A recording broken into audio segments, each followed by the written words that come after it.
Welcome to the BrainX channel. In this video, I'm going to introduce you to trigonometry.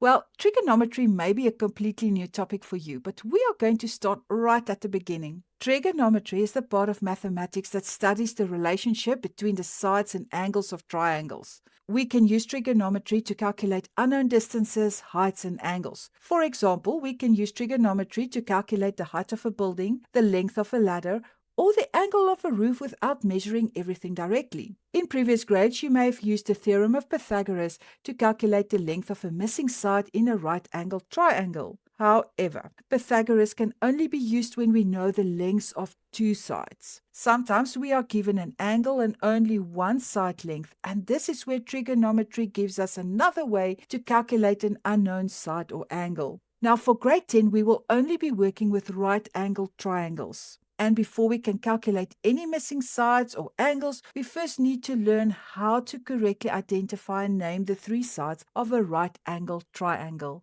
What is a right-angled triangle? Let us begin with a normal triangle first. A triangle is a closed shape that has three straight sides and three angles. Now, a right-angled triangle is a triangle that has only one angle equal to 90. On a diagram, the 90-degree angle is normally shown by drawing a small square in the corner of the triangle. And whenever you see this small square, it tells you that the angle is exactly 90 degrees. The other two angles inside the right-angled triangle are both smaller than 90 degrees. And we call these angles that are smaller than 90 degrees acute angles. Now, very important. In right-angled trigonometry that we will be doing in grade 10, we normally work with one of these two acute angles. We now need to choose the angle that we are working with. Now, in trigonometry, we often use the Greek letter theta to give the angle a name. The position of theta is very important because two of the side names depend on where theta is placed. Let me explain.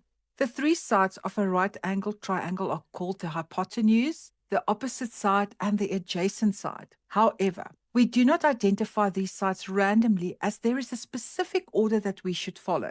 So first we are going to identify our 90-degree angle. The side directly opposite this 90-degree angle is the hypotenuse. Now this is very important to remember. The position of the remaining two sides depend on the placement of theta. So let's find theta. And the side directly across from theta is called the opposite side. And then the remaining side next to theta is called the adjacent side.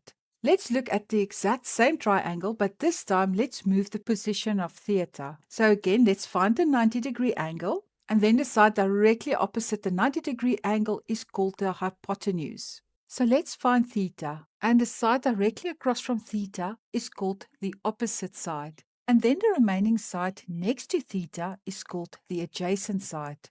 So what do you notice about these two triangles that are exactly the same? Yes, the hypotenuse is always directly opposite your 90-degree angle. It never touches your 90-degree angle. And the position of the remaining two sides depend on the placement of theta. Let's do one more example. Pause the video and see if you can name the sides before we do this together. First, find the 90-degree angle. Then the side that is directly opposite that 90-degree angle, that side is called the hypotenuse. Then we find theta. Then the side directly across from theta is the opposite side. And then the remaining side that is next to theta is the adjacent side. Now that we can name the three sides, let us briefly look at an important idea that explains why trigonometry works. Look at these two right-angled triangles. The first triangle has these side lengths, and the second triangle has these side lengths. Now the second triangle is larger than the first triangle. However, the triangles have the same shape and their corresponding angles are equal.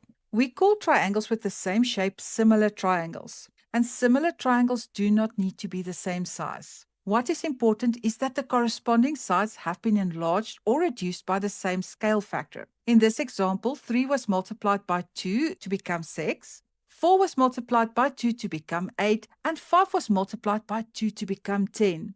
Every side was multiplied by the same number. Therefore, the shape of the triangle did not change. Now let us compare the opposite side to the hypotenuse in each triangle. In a smaller triangle, the opposite over the hypotenuse equals to 3 over 5. And in the larger triangle, the opposite over the hypotenuse equals to 6 over 10. And this fraction, 6 over 10, simplifies to 3 over 5. Therefore, 3 over 5 is equal to 6 over 10. The triangles are different sizes, but the ratio between the matching sides remains the same. Let us look at another ratio. In the smaller triangle, the adjacent over hypotenuse is equal to 4 over 5. In the larger triangle, the adjacent over hypotenuse is equal to 8 over 10, and this fraction simplifies to 4 over 5. Therefore, 4 over 5 is equal to 8 over 10. So again, the triangle are different sizes, but the ratio between the matching sides remains the same. We can also compare the opposite side to the adjacent side. So in the smaller triangle, the opposite over the adjacent is equal to 3 over 4. In the larger triangle, the opposite over the adjacent is equal to 6 over 8, and that fraction simplifies to 3 over 4. Therefore, 3 over 4 is equal to 6 over 8. And therefore, we can say that although the triangles are different sizes, the ratio between the matching sides remains the same. The important idea is this. When right-angled triangles have the same angles, their corresponding side ratios remain the same. These constant side ratios are the reason that trigonometry can be used to calculate unknown sides and angles. In the next video, we will give 3 of these important side ratios their proper names. They are called sine, cosine, and tangent. But for this video, you only need to understand that the side names we have learned today will be used to create these ratios.